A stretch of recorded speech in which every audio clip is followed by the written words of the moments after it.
Obrigado, então, doutor Francisco Ildes Alves, coordenador da Comissão de Direitos Humanos, essa importante comissão, uma das comissões que pelo Estatuto da Advocacia, é obrigatória a existência em todas as seccionais da nossa Ordem dos Advogados do Brasil, e em nome da nossa diretoria, do presidente Marcelo Henrique, que hoje está num outro evento da nossa subseção e, portanto, me deu a honra aqui de representar a nossa diretoria e poder participar do evento de hoje, dessa importante comissão com todos vocês. Quero desejar uma excelente noite a todas e a todos, cumprimentando, além do coordenador da Comissão de Direitos Humanos, doutor Francisco Ildes, doutor Paulo Baria, como eu falei, meu professor, meu amigo, grande autor de livro, palestrante, que publicou já recentemente um livro, entre vários outros que ele possui, exatamente sobre esse importante tema, né, da palestra de hoje, o direito do trabalho e os direitos humanos nos tempos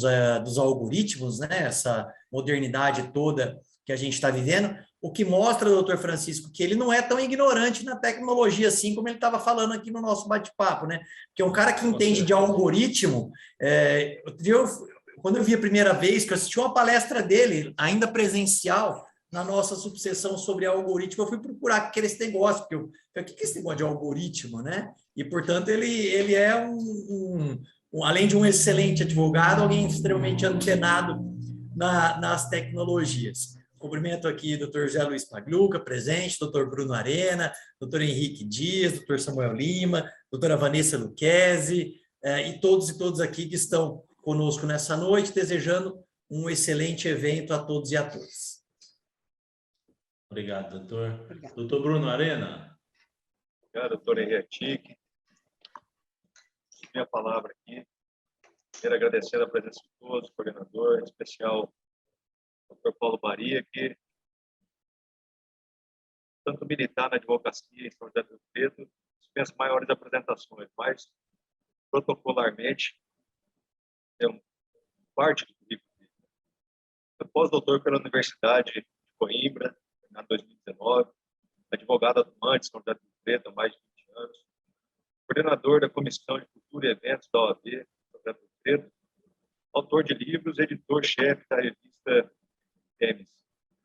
Eu tinha comentado com o doutor em visita ao escritório, o doutor Paulo Baria, a gente pretendia, para esse final de gestão, da atual gestão, darmos um enfoque aos direitos humanos e nos seus interrelacionamentos, as interrelações com as outras áreas do direito. Era uma ideia que eu tinha assim, há bastante tempo, para desmistificar um pouco aquilo que a nossa sociedade acha que direitos humanos está mais para bandidolatria do que qualquer outra coisa. É óbvio que os direitos humanos vão agir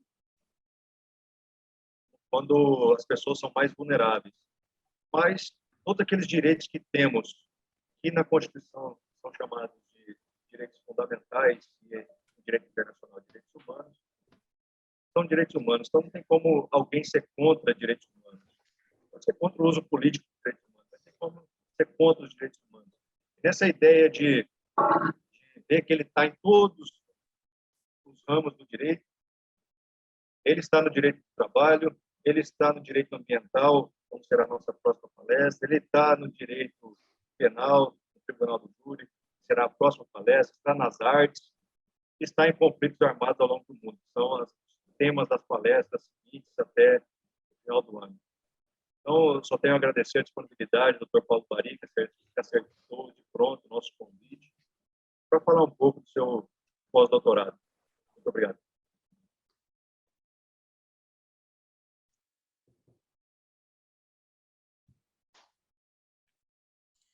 Doutor Paulo Baria, a palavra está com o senhor. Muito obrigado. Eu queria, antes de tudo, agradecer o convite que me foi feito pela Comissão de Direitos Humanos da OAB, na pessoa do Dr. Francisco Ildes Alves, que é o coordenador da comissão, e do Dr. Bruno Arena, que foi quem fez o primeiro contato, pediu para que eu estivesse aqui falando com vocês. Quero agradecer a presença do Dr. Henrique, representando o nosso presidente, Marcelo Henrique, porque essa gestão da OAB democratizou verdadeiramente o acesso ao conhecimento aqui na UAB, né? Em que pese a pandemia, nós temos tido aí eventos todos os dias, e às vezes num dia tem 2 eventos ao mesmo tempo, coisa assim, algo que a gente não conhecia, não tinha esse hábito. Então, de parabéns toda a diretoria do Marcelo Henrique, o Henry como vice-presidente aqui representando o presidente. Eu queria agradecer a todos pela presença e a paciência que vão ter aí por entrar e me ouvir um pouco, mas eu quero agradecer em especial ao Dr. Samuel Hugo Lima, desembargador do Tribunal Regional do Trabalho, e ela de Campinas está aqui presente na nossa reunião, tem prestigiado outros eventos que temos realizado e falado sobre esse tema, além de outros. Muito obrigado, doutor Samuel. E quero agradecer a presença de todos, colegas de trabalho, advogados, Leonardo, todo mundo que está por aí. Eu vou esquecer o nome do monte, né, se eu for falar nomes aqui. E, como todos sabem, eu sou bastante pragmático, e deixando os prolegômenos de lado, hoje eu vi essa palavra numa petição inicial, né? Falei, nossa, isso é coisa do Henrique Dias, hein? Usar uma palavra dessa para falar, então larga a mão disso, né? Já vamos ao que interessa. É assim que a minha geração pretende resolver essas questões.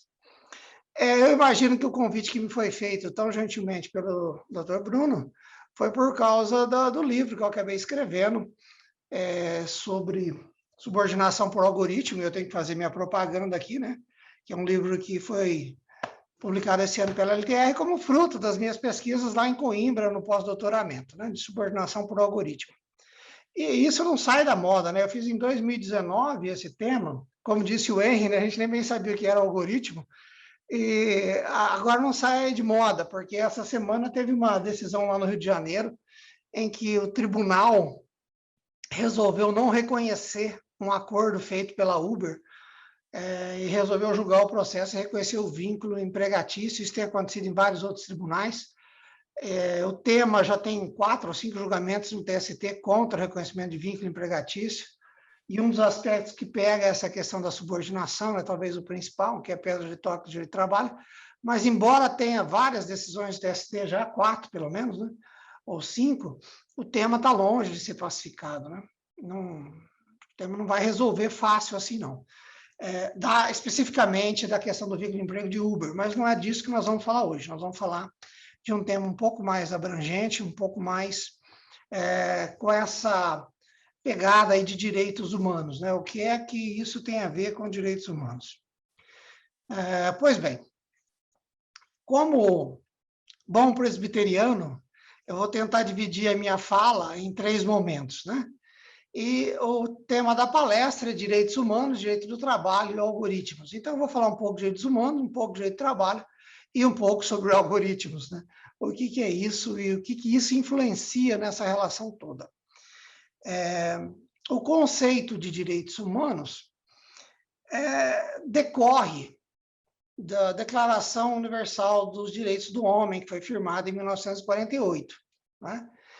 Depois de um longo e tenebroso período de guerras e pós-guerra, fixou-se um conceito de que os direitos humanos é todo direito inerente a todos os homens, independentemente de raça, sexo, nacionalidade, etnia, idioma, religião ou qualquer outra condição. Então, direitos humanos, como a gente costuma dizer nos cursos de pós-graduação, de mestrado e doutorado, né? É um guarda-chuva que cabe qualquer coisa. E, aproveitando um gancho da fala do Dr. Bruno, cabe não só os humanos também, como os não humanos. E por que eu digo isso? Eu me lembro que na graduação, uma menina veio falar comigo que ela queria fazer um TCC sobre determinado tema, e eu disse a ela, queria que eu fosse orientador dela, eu disse, você já analisou, leu, pesquisou, o que o direito positivo diz sobre isso? Ela falou assim, professor, não só o direito positivo, mas também como direito negativo.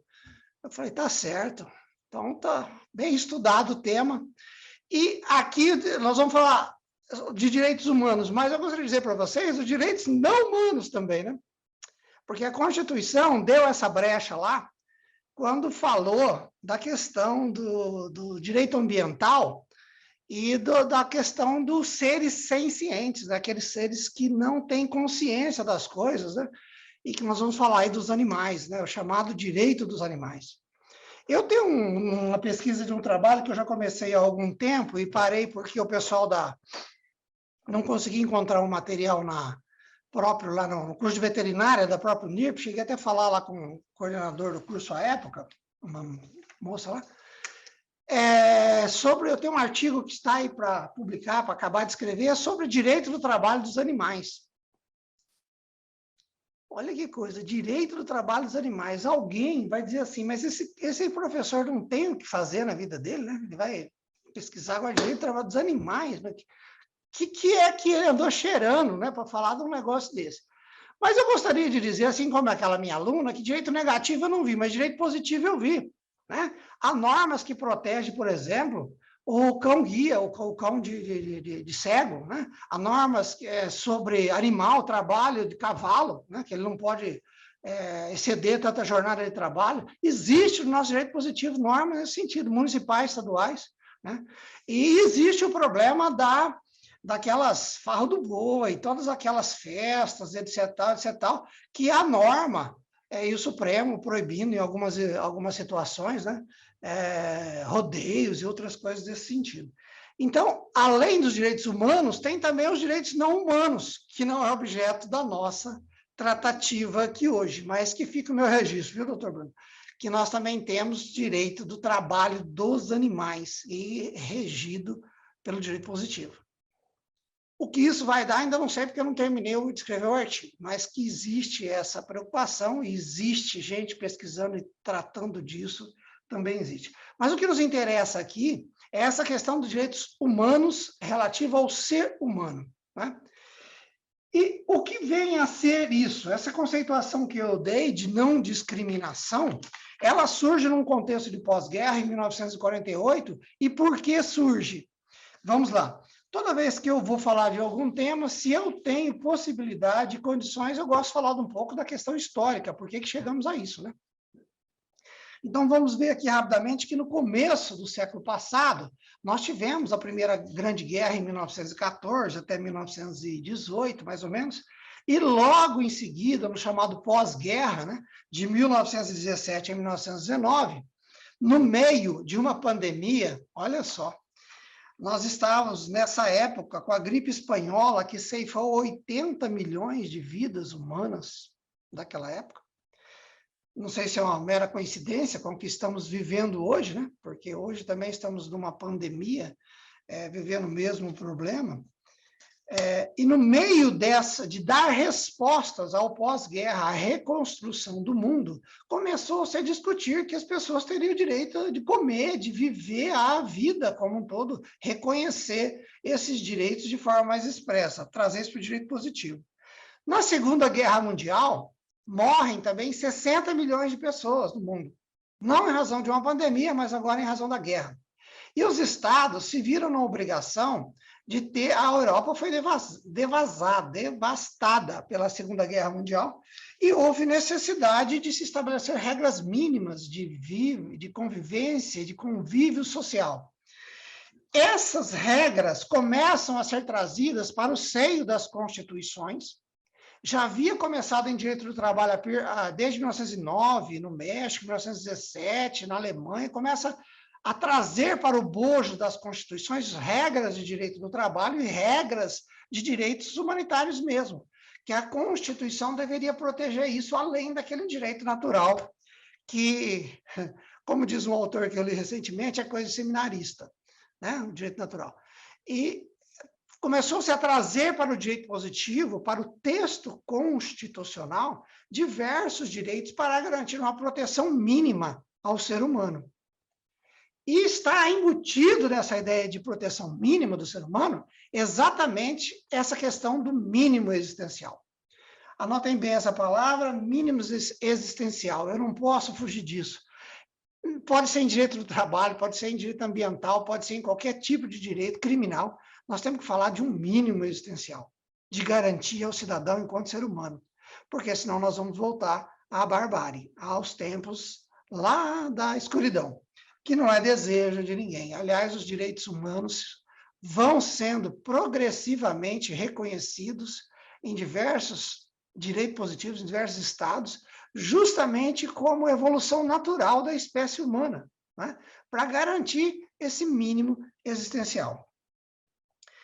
E, especificamente, em relação ao direito do trabalho, a Declaração Universal dos Direitos dos Homens, que é de 1948, a partir do artigo 22, 23 e 24, vai dizer aqui o seguinte, que é um direito fundamental do homem o direito ao trabalho, de ter o trabalho, e garantir a subsistência da sua família. Ora, isso está lá na Declaração Universal do Direito dos Homens. E só para, assim, passar lembrar, né, porque não precisaria disso, mas vamos lembrar, porque precisamos disso, a Constituição brasileira garante, né, a vida digna às pessoas e um trabalho digno, certo? Então, não precisa nem dizer que essas ideias, que eram valores de seminário, que eram lá, direito natural, como disse, eu lembro bem, Alfredo Augusto Becker, né, que é da área tributária, que falou que direito natural é coisa do direito seminarista.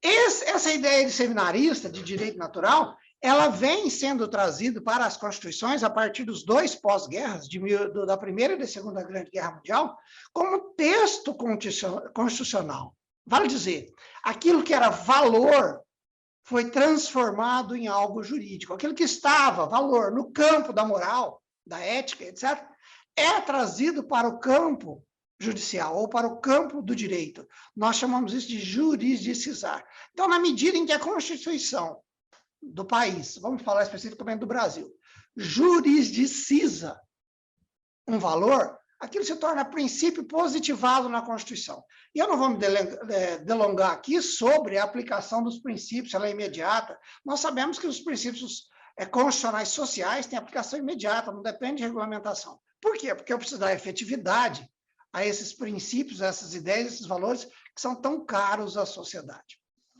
Então, eu queria, nesse primeiro momento, salientar que, ao longo do tempo, no desenvolvimento da sociedade humana, a gente vai trazendo para o bojo do direito constitucional, para o bojo do direito positivo, alguns valores ou vários valores que se positivam e que estão agora albergados dentro do campo jurídico. Não é mais mera moral, não é mais mera ética, mas sim direito, talvez aí na teoria keynesiana, o direito positivado, como Kelsen costumava dizer.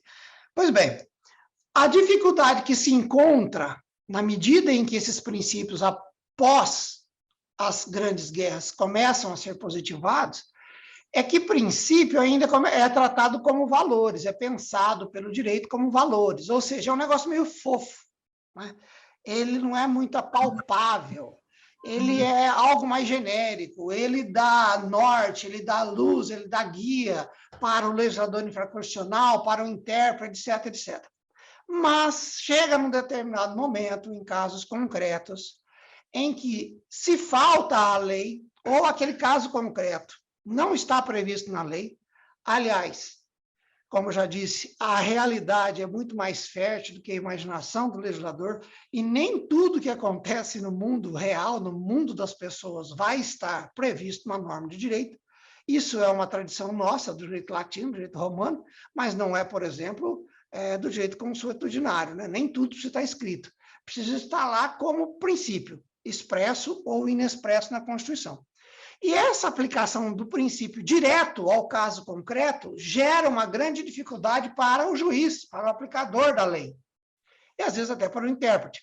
E, no caso do advogado, quem quer vai estudar aquela lei, o cientista, etc. Mas o juiz, quando vai julgar aquele caso, ele se encontra diante de um dilema, que vem lá daquela história do juiz como boca da lei, ele só pode fazer ou aplicar aquilo que está na lei, nem para lá, nem para cá. E esse negócio de boca da lei já foi afastado há muito tempo, e nós vamos entrar em outras discussões maiores, que não é o caso aqui hoje, né? Se o juiz é boca da lei ou não, ou se pode fazer algum tipo de ativismo judicial. Eu acho que não, eu acho que tem que fazer tudo dentro do que está dentro do ordenamento jurídico. Se eu encarar o princípio como algo de direito positivo, né, eu tenho que imaginar, do ponto de vista principiológico, que nenhuma lei pode ofender aquilo. E se faltar a lei, eu aplico o princípio. Né? A lei pode regulamentar determinados casos concretos, mas nem a lei pode ir contra o princípio. O princípio, evidentemente, ele tem uma supremacia, especialmente o princípio constitucional, ele tem uma supremacia dentro do ordenamento jurídico.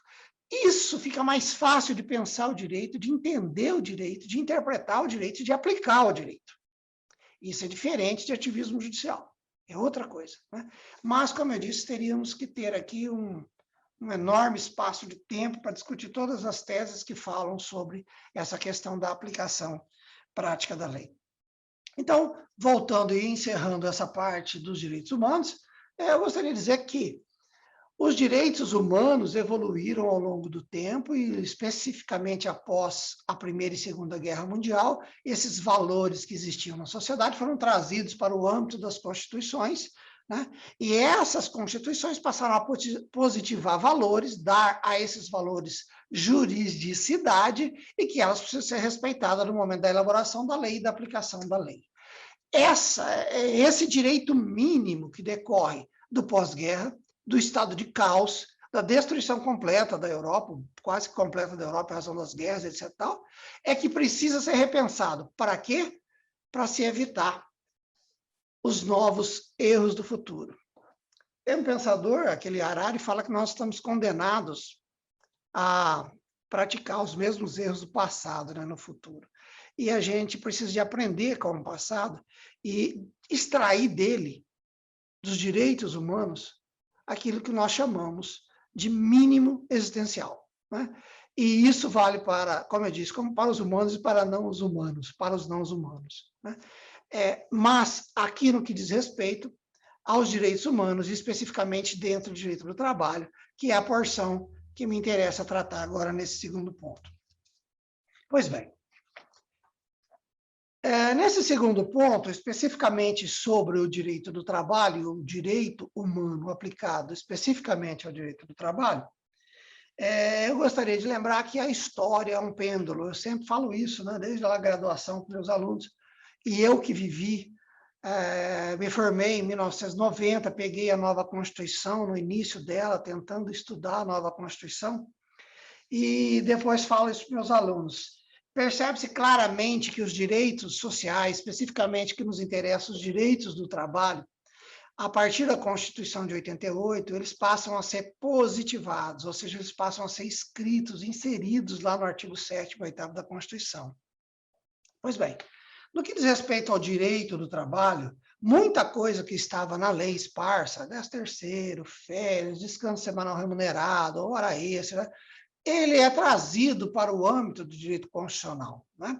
Então, ele está positivado, e nós sabemos que nós temos uma chamada Constituição rígida, está aqui o professor Henrique, que é direito constitucional, não me deixa mentir sozinho, que seria mais difícil de ser emendada, embora a quantidade de emendas à Constituição já é gritante, né? Na Constituição, e trazendo esses direitos do trabalho, positivando esses direitos do trabalho, nós estamos dando a esses valores uma aplicação acima de qualquer coisa, acima de qualquer suspeita, porque é um direito constitucional e deve ser respeitado. Mas a gente não pode ser inocente a tal ponto de imaginar que aquilo tudo que foi trazido para o campo da Constituição de 88, que eu chamo de o ápice do direito constitucional no Brasil, na história recente do Brasil, porque o pêndulo da história, como eu disse, ele vai e volta, ele vai e volta. E nós temos determinados poderes, legislativo, judiciário e executivo, num determinado momento da história, e são esses poderes, por meio do legislativo, que faz a lei e altera aquele negócio todo. Mas, com a Constituição de 88, nós positivamos diversos direitos na Constituição, colocamos lá tudo que tinha direito e alguma coisa que não tinha direito, né? Colocamos tudo. A nossa Constituição, além de ser difícil de ser alterada, de ser rígida, como se diz, né, ela foi exaustiva, ao ponto de colocar e repetir diversas coisas. Talvez fruto da nossa história, de não cumprir a lei, né? Da nossa cultura de não cumprir. Então, eu escrevi isso recentemente. Lá no artigo 5º fala que todos são iguais perante a lei. Aí vem o artigo 150, fala que tributar, tem que tributar igualmente todos perante a lei. Ué, se já disse no 5º que todos são iguais perante a lei, por que eu preciso tributar igual a lei? Tem que ser. A princípio da igualdade vale em geral e vale em tributário, vale em penal, vale em qualquer outro, né? Mas diria o professor Geraldo Taliba, que foi didaticamente colocado lá, porque nós temos uma tradição de não cumprir a lei. Então, a gente repete várias vezes, quem sabe de tanto ouvir, né, acaba respeitando. O que não muda em nada o valor do direito da igualdade ou da legalidade. Ele está lá do começo ao fim, né? Não precisava de repetir. Mas se a gente gosta de repetir, vamos lá, vamos repetir como bons romanos, como bons intérpretes literais da lei. Né? Aí está um dos problemas, né? Porque aí me leva a ter interpretação literal. Ou está na lei ou não está na lei. E nem sempre é assim. A lei é obra do ser humano, cheio de imperfeição, e não consegue prever todas as situações que vão acontecer. Em um determinado momento, terá que ser decidido, o juiz não pode decidir alegando falta de lei. Né? Ele precisa de decidir um caso concreto. Então, como a lei não consegue prever todos esses casos concretos, a gente vai ter problemas de interpretação e de julgamentos díspares, um dizendo que sim, outro dizendo que não. Isso é próprio do direito. Quem acha que isso é coisa de maluco, né, não entendeu como é que funciona a ciência humana do direito. Porque, só estou falando isso e agora eu vou abrir uma passagem aqui, porque o Lenny Streck, aquele professor lá do Rio Grande do Sul, da Unicinos, que tem um canal na televisão lá de Brasília, do canal do Judiciário lá, ele tem um programa muito interessante sobre direito e literatura, o Bruno sabe do que eu estou falando, e ele tem uma posição muito radical quanto a essa questão da lei e etc. Tal, de que ele sempre fala de uma teoria da decisão. Ele dá a entender que toda decisão do Poder Judiciário teria que ser igual. Não tem jeito de ser igual, nunca vai ter, acho que ele mesmo sabe disso. Talvez ela queira dizer que ela tem que ser o mais coesa possível, o mais, assim, uma jurisprudência uniforme e tal. Entendo tudo isso, mas achar que nós vamos ter, que não vai acabar, a teoria da decisão, achar que vai conseguir que uma mesma decisão judicial seja igual para casos ainda que parecidos igualmente, é impossível, porque quem julga esses casos não são iguais. Né? São juízes com julgadores com cabeça diferente. Isso faz parte do direito. Quem não entender isso não consegue entender direito. Né? É claro que nós temos um limite para a segurança jurídica, etc. Está tudo certo isso aí. Só que é motivo também para discussão em outro momento, que nós iríamos longe para discutir segurança jurídica, que é o bem maior de todo o ordenamento jurídico. Né? Toda a Constituição existe, que é para dar segurança jurídica aos cidadãos. É o principal, se pode dizer assim, princípio de uma Constituição. Embora não esteja escrito em nenhum lugar o princípio da segurança jurídica dentro da Constituição. É o chamado princípio inexpresso. Ou seja, todos os outros existem exatamente para dar garantia a essa segurança jurídica do cidadão. Mas em ciências humanas, infelizmente, 2 e 2 nem sempre é 4. E isso é próprio do direito. Muito bem. Nesse pêndulo da história em que a Constituição da República trouxe para o seu bojo diversos direitos trabalhistas e passou a constitucionalizá-los, a positivá-los, a escrever que aquilo é direito do empregado, nós temos uma dificuldade de mexer nesses direitos, seja para lá ou seja para cá. Então, isso me faz lembrar o seguinte, que, embora os direitos estejam lá positivados, tudo aquilo que não está em tese, então, eu poderia mexer na lei infraconstitucional. E aí que entra essa história da mudança de governo, a mudança de cenário e essa descida do pêndulo que constitucionalizou diversos direitos. Então, eu vou tirando, não da Constituição, mas da lei infraconstitucional, diversos direitos. Então, eu vou ali mexendo com flexibilização, com terceirização, com uma série de coisas que não estavam escrito ipsis litis da Constituição, embora pudesse estar lá de forma inexpressa, de forma oculta. Eu vou tirando, a legislação ordinária vai retirando alguns direitos dos empregados. E isso vai sendo feito aos poucos e diminuindo aquela carga de incidência trabalhista, aquela carga de direitos que estavam previstos para os empregados. Ora, não é de se esperar que seja diferente quando você tem um governo ou um poder executivo em que a ideologia é mais de direita ou mais de esquerda, evidentemente isso vai refletir, de acordo com a negociação que se tem com o Congresso, no tipo de legislação que nós vamos ter, não é? Trabalhista especialmente. Nós não somos inocentes, e quem já fez essa advertência para a gente lá atrás foi Max Weber, quando ele fala do espírito protestante, da ética protestante e o espírito do capitalismo, ele fala o seguinte, olha, é simples, né? o capitalismo, o capital, ele precisa de segurança. Ele não vai colocar o belo dinheirinho dele no lugar se ele não tiver segurança. Para ele ter segurança, ele quer lei. Então, por meio dos lobbies, aquela coisa toda, faz a legislação. E se esse capitalismo, que hoje nós chamamos de ultraliberalismo, é chamado a vir a investir aqui no país, como vocês sabem, hoje é uma guerra fiscal entre países para atrair investimento, capital para o Brasil. Nessa atração de capitais para o Brasil, há as condições do capitalismo, né? De quem detém o poder econômico. Eu vou aí se você me der segurança, porque eu não estou aqui para brincar, né? O capitalismo não tem ideologia, pode ser de direita, de esquerda, quer saber das garantias do lucro. Então, para vir para cá, ele faz uma série de exigências e os estados acabam se enfrentando, guerreando para trazer essas empresas, reduzindo direitos trabalhistas, custo Brasil e uma série de outras coisas. E para atrair capitais. Claro, seria muita inocência nossa imaginar que alguém vai pôr o seu lindo dinheirinho e não vai dar aqui no país e não vai dar as regras como é que ele quer que sejam essas leis, né? Seria muita ingenuidade nossa achar que não tem esse lobby daqueles que detêm o poder, daqueles que põem o dinheiro no caixa. Se ele põe o dinheiro no caixa, ele quer que as regras sejam feitas de acordo com os seus interesses. Senão é simples, com a volatilidade do capital, aperto um botão, saio daqui e vou parar em outro país e está tudo certo, que defenda melhor meus interesses. Esse é um jogo político que tem que ser feito, tem que ser administrado pelo Estado, né? Infelizmente, essa é a regra do jogo enquanto estivermos nessa forma de sociedade. Porque eu gostaria de relembrar aos senhores que liberalismo, que capitalismo, que socialismo, que comunismo, que qual raio que parta dessas ideologias políticas, filosóficas e econômicas são feitas pelo homem. Tá? Nós não somos condenados a viver no capitalismo nem no ultraliberalismo. Deus não deu essa condenação para o ser humano. Não está lá na Bíblia que nós vamos ser condenados a cumprir o liberalismo até as suas últimas consequências, até todo mundo morrer de fome. Como diz o Yuval Noah Harari, o filósofo judeu lá, ele cita no livro dele um jargão popular que diz o seguinte, que no liberalismo todo mundo é livre para morrer de fome.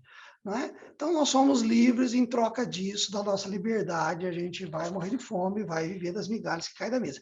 Essa regra foi feita por seres humanos.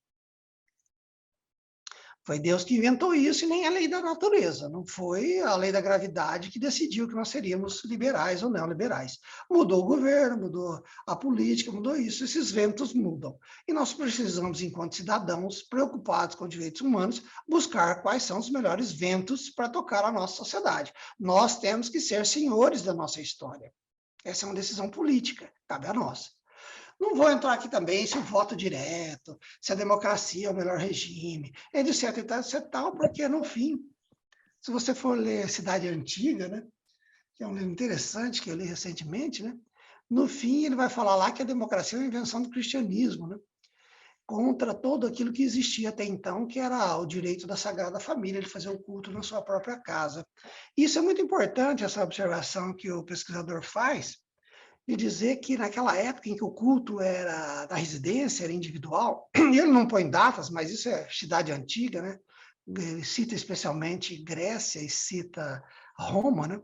Em que o culto era individual, era familiar, havia lá um ritual, por exemplo, que devia ficar acesa uma vela o tempo todo, um fogo o tempo todo, o fogo sagrado daquela família, que só prestava devoção ao seu Deus da família, que era o pai, o ancestral.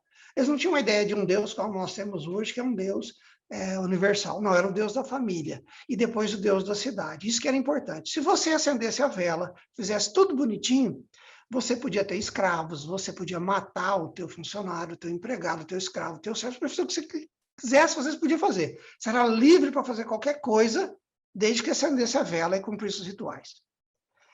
Essa ideia que vem do direito antigo, da cidade antiga, como fala esse autor, influencia muito a nossa vida hoje. Né? Porque a gente acha que cumprindo alguns rituais, seja religiosos ou não, a gente pode explorar o ser humano, o indivíduo, o cachorro, o ser não humano, etc, como se isso fosse a coisa mais natural do mundo, que eu estou em paz com a minha consciência, porque eu rezei 3 vezes a Ave Maria. Ponto. E a vida não é assim, as coisas não deveriam ser assim. O ser humano é muito mais do que isso. Né? Pois bem, Então, dentro dessa ideia de constitucionalizar os direitos do trabalho, e desde lá a Revolução Industrial, como é que surgem as primeiras regras aqui de direito de trabalho? Não precisamos dizer, né? Foi para tentar impedir o trabalho de criança, depois eram 16, 14, 12 horas por dia de trabalho. Então começam a vir as primeiras regras de direito de trabalho. Todos nós estamos cansados de saber isso. E naquela época se dividiu o mundo, né, o dia, em 3 fases. Né? Eu tenho 8 horas para dormir, 8 horas para fazer as minhas coisas particulares e 8 horas para trabalhar. Então, desde lá, aquela Revolução Industrial, começa lá atrás, né? A ideia é que se trabalhasse 8 horas por dia. Bom, isso vai muito bem. Mas a questão é que nós somos feitos, nós, seres humanos, somos feitos de tempo, já se disse. Além de carne e osso, nós somos feitos de tempo, porque fora do tempo a vida não existe. Morreu, acabou o tempo, acabou o que você podia fazer. Nós somos a experiência acumulada, nós somos pura experiência. A única coisa que nós temos assim de verdade mesmo é a nossa experiência acumulada, porque aquilo é nosso, individual, né? Eu tenho 30, eu tenho 50, eu tenho 60, eu sou feito de tempo, né? O Cronos, o deus Cronos, não perdoa ninguém, ele passa igualzinho para todo mundo e continua, a coisa mais, já se disse, é a coisa mais igualitária, mais isonômica que existe, o tempo é o mesmo para todos nós. Pois bem, sendo tão importante assim, né, e nós somos experiência acumulada, aquilo que nós aprendemos na geração anterior, Isaac Newton, quando descobriu lá a questão da gravidade, né, a lei da gravidade, ele disse assim que ele só conseguiu chegar ali, ele se sentia como uma pessoa em pé no ombro de gigantes.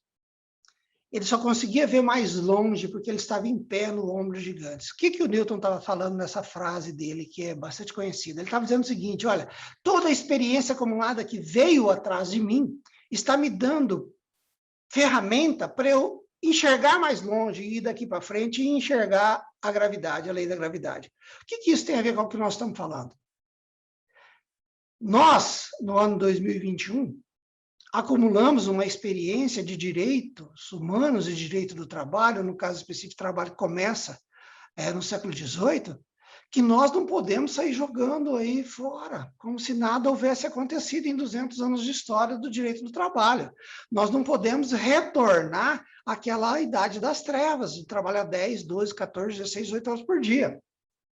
Esse é o mínimo existencial. Se nós temos dificuldade de defender o que é princípio, porque ele é meio fofo, não é possível que a gente não tenha condições de identificar o que é o mínimo existencial em matéria de direito do trabalho. A nossa inteligência acumulada nesse tempo, de 200 anos de experiência de direito do trabalho, é suficiente para olhar para um caso concreto e falar, aqui há desrespeito à dignidade da pessoa humana. Por mais fofo que seja esse princípio, por mais esponja que ele seja, não é? Então, quando a gente fala que princípio é um negócio muito aleatório, não é possível que a gente não consiga extrair do princípio uma regra de conduta concreta, direta para um caso concreto. E por que eu estou falando disso? Porque nós vamos chegar já à questão, infelizmente, ainda que passar do trabalho das plataformas digitais. Né? Porque nós estamos voltando, abrindo mão desses 200 anos de estar no pé de gigantes, das costas de gigantes e chegar lá na frente, estamos voltando, regredindo. E vou contar uma historinha aqui para vocês, rápida, de um autor que escreveu em 1848. Para não dizer que eu estou mentindo sozinho, né? Está aqui, né? O Direito à Preguiça. É o Paul Lafargue que escreveu esse livro aqui, um livrinho de 100 páginas, nem isso. Ele falava em 1848 do direito à preguiça. Como assim direito à preguiça? Ele dizia o seguinte, olha, nós estamos muito próximos de chegar àquilo que Aristóteles sonhou. Qual era o mundo ideal para Aristóteles? É um mundo em que não tivesse escravos, porque a ideia lá antiga era um pouco diferente, né? Os cidadãos de Roma não podiam, da cidade antiga, vou voltar ao livro da cidade antiga, os cidadãos de Roma, da Grécia, trabalharam um negócio desonroso, trabalharam para escravo. Né? E aí Aristóteles nos seus pensamentos, né? Ele dizia o seguinte, olha, o mundo vai ser lindo e maravilhoso nas suas divagações quando nem o escravo precisa trabalhar, quando as máquinas substituírem o trabalhador. E olha onde estamos chegando. Nós estamos chegando na Revolução Industrial, na quarta Revolução Industrial, na Revolução Cibernética, dê o nome que quiser, em que os robôs estão fazendo o trabalho do ser humano. E o Aristóteles está feliz com isso lá no túmulo, e eu, idem. E o Paul Lafargue, idem. Porque ser humano nenhum foi feito para ficar apertando parafusos 24 horas por dia. Se nós acreditamos, né? Aqui com todo respeito aos ateus, se nós acreditamos em Deus, nós devemos acreditar que o ser humano deve ter uma missão mais nobre. Ah, tá bom, mas só trabalha 8 horas por dia. Ah, tá bom, uma parte da vida. Eu disse aqui, nós somos feitos de tempo. Então, esses 8 horas da vida que eu vendo, que eu alieno, o termo que os espanhóis usam, né, de alienidade, se eu alieno parte da minha vida, aquilo que é a coisa mais valiosa que eu tenho, essa alienação tem que ter uma contrapartida que me dê em troca no mínimo, esse mínimo existencial. Ou seja, que eu viva de forma digna. O contrário disso é voltar lá na Idade das Trevas, é voltar lá na Revolução Industrial ou antes, ou ser escravo, né? Porque o homem não foi feito para isso. E se nós vamos continuar evoluindo a ideia de ser humano, de direitos humanos, nós não podemos sequer pensar na hipótese de retroceder nessas questões. Nessa garantia mínima de expectativa de vida do ser humano. Ah, bom, então nós vamos fazer como o Paul Lafargue, lá, direito à preguiça, ninguém precisa trabalhar mais, as máquinas vão trabalhar em nosso lugar. Não é isso que está sendo dito aqui. O que está sendo dito é que a vida existe também com o trabalho, mas não só pelo trabalho. E isso influencia o nosso modo de ver, pensar e enxergar o trabalho como alienação da parte da vida que o empregado, o trabalhador, não precisa ser empregado, o trabalhador faz em prol de alguém, para obter lucro, e com essa retribuição, é com ela que ele vai sobreviver. Ora, já se disse, lá pela Declaração da Filadélfia, feita lá nos Estados Unidos, que o trabalho não é mercadoria. Ponto. Não vamos voltar nesse assunto, porque acho que isso é uma coisa assim, bastante clara. O que nós estamos começando a discutir, uma vez eu assisti uma palestra muito interessante no Congresso do TRT da 15ª Região, aquele em que o Maurício Godinho foi falar, mas tinha uma outra pessoa lá que estava falando do contrato de trabalho existencial, né? O contrato de trabalho, ele não é meramente... Se eu pegar essa ideia de que direito não é mercadoria, o contrato de trabalho não é e não pode ser um contrato de compra e venda de serviços meramente. Se ele é isso, também ou é, eu vendo, alieno parte da minha vida, parte do meu trabalho, ele é muito mais que isso, um contrato existencial. Ou seja, de pessoas de carne e osso que estão no comando e na subordinação daquilo tudo que está combinado naquele contrato. Eu trabalho para você, você me paga, em determinadas condições. E essas condições têm que ser condições mínimas no Estado Democrático de Direito e na vida do século XXI.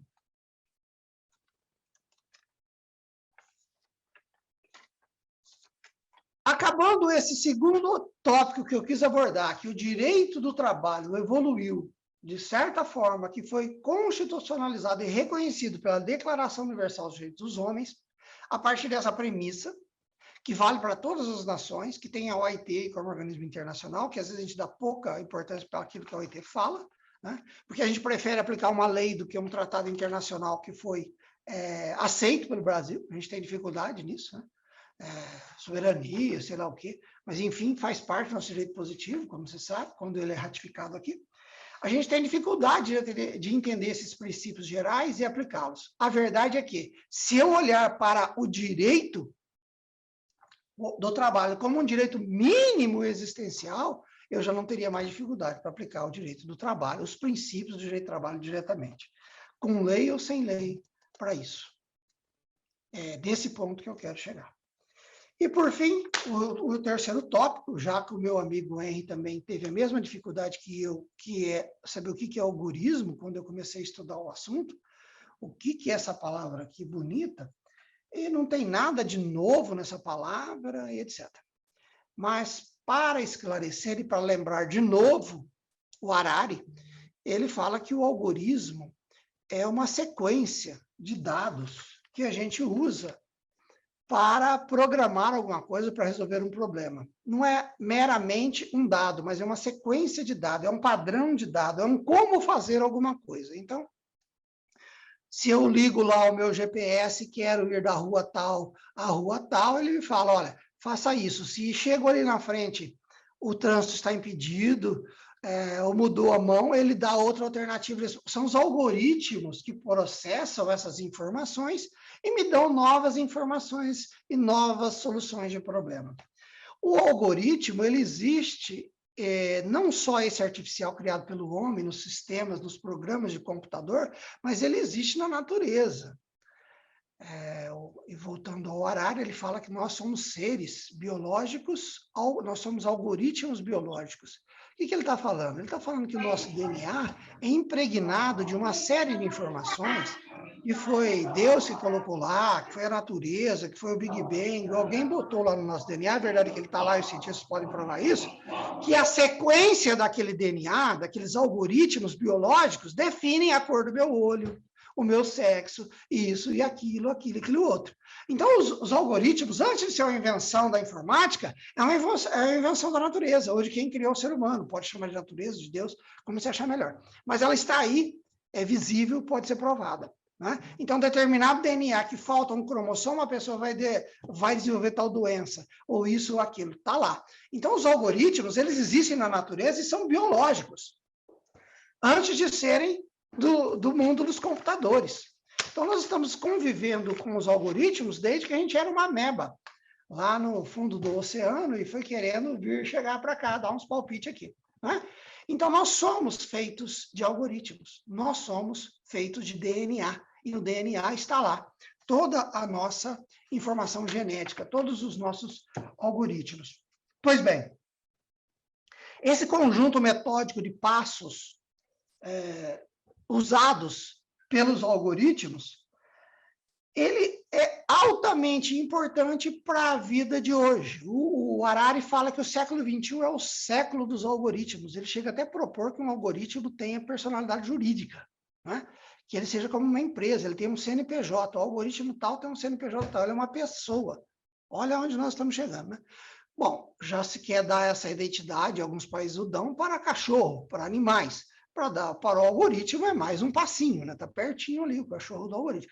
Nós vamos chegar a isso futuramente, é só você olhar um pouco mais, de forma mais ampla, né? Com menos preconceito, que mais dia ou menos dia nós vamos chegar a isso. O algoritmo, aliás, a pessoa jurídica o que é, né? Se não uma invenção, uma ficção do homem. O que é o direito se não uma ficção? Vamos nós criamos direito. Deus não criou direito nenhum, não. Pode esquecer isso, né? É o ser humano que vivendo em sociedade faz as suas regras e cria o seu direito. Pois bem, o algoritmo, como qualquer coisa na vida, ele pode ser bom ou pode ser ruim. Eu conheço um amigo, lembra, vou voltar um pouquinho aqui no Direito à Preguiça, lá do Lafargue. Ele tem uma frase muito interessante, que ele fala o seguinte, lá em 1848, que o problema do capitalismo já foi resolvido, né? Em 1848, porque o problema de produção o capitalismo resolveu com as máquinas, com os teares lá da Revolução Industrial. Está resolvido, vamos produzir com as máquinas, está resolvido. O problema maior, dizia ele em 1848, não é produzir. O problema maior vai ser criar necessidades fictícias para consumir tudo isso que nós estamos produzindo. Porque é isso que gira o capitalismo, né? O capitalismo depende de demanda, de produção, alguém comprar, alguém vender, receber salário, etc, etc, tal. Essa é a roda, o cachorro atrás do rabo. O capitalismo só funciona porque o cachorro continua correndo atrás do rabo.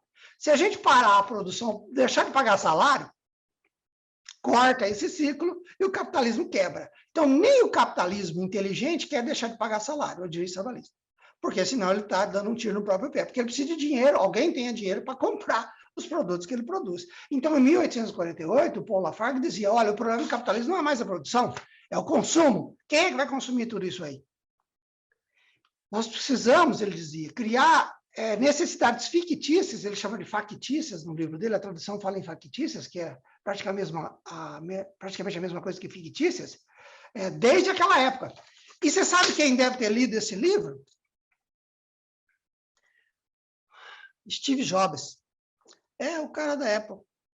Ele deve ter lido esse livro aí, porque ele captou bem o espírito da coisa.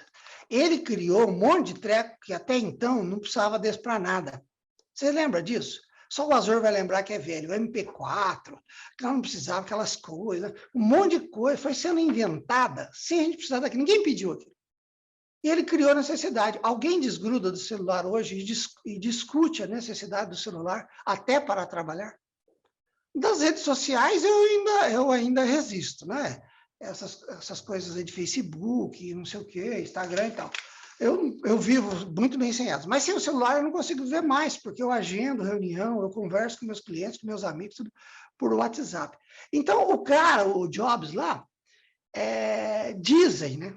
Isso aí já é história de internet, que no leito de morte, você sabe que ele morreu com 56 anos, vítima de um câncer, e ele era um dos homens mais ricos do mundo à época, com uma fortuna de 7 bilhões de dólares. Tem todo um texto dele na internet, aí no leito de morte, que pode ser invenção de qualquer um, porque ele não assinou isso e mandou para mim, para eu ver se a assinatura era dele, mas está escrito lá o seguinte, que ele, com 7 bilhões de dólares, rico do jeito que era, não podia comprar a saúde, não podia comprar a felicidade, uma série de coisas. Tem coisas que o dinheiro não compra. E tem coisas que o direito não se mete. As coisas mais importantes da vida, o direito não se atreve a se meter. Por exemplo, o amor, a paixão, a saudade. Não tem lei para regular essas coisas. E nem se quiser fazer. Imagina fazer uma lei e dizer assim, olha, tal pessoa tem que se apaixonar pelo Henrique, pelo Leonardo, pela Thaís, sei lá. Né? Então, as coisas mais importantes da vida, a morte, a vida, a morte, o amor, o sentimento, a saudade, o direito não tem força nenhuma. Agora, criar coisas fictícias, o Jobs já fez isso há muito tempo e criou necessidades para o capitalismo continuar se replicando. Por um lado bom, porque útil, e eu digo aqui, o algoritmo ou o aparelho celular, como a Bíblia ou o Corão, falo isso 1000 vezes, né? Ele pode ser bom ou ruim, depende do uso que você dá para ele.